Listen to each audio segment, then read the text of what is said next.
అందరికీ నమస్కారం అండి. నేను మీ కేకే రాజా. ఇప్పుడు మీరు చూస్తున్న ప్లాంట్ నేమ్ వచ్చేసి ఇకాగో అండి.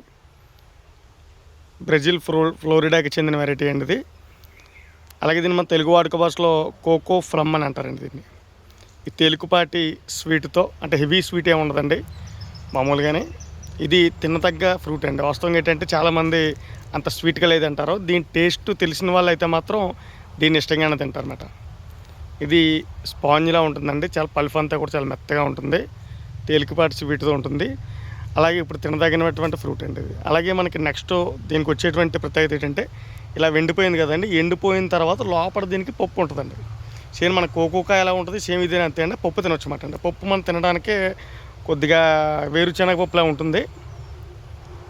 అదే ఇది మాట అండి. ఇది ఈ వెరైటీ స్పెషాలిటీ. రేపు నేను ఫ్రూట్ కట్ చేసి మళ్ళీ వీడియో పెడతాను, మీకు మరింత సమాచారం తెలియజేస్తాను. Thank you.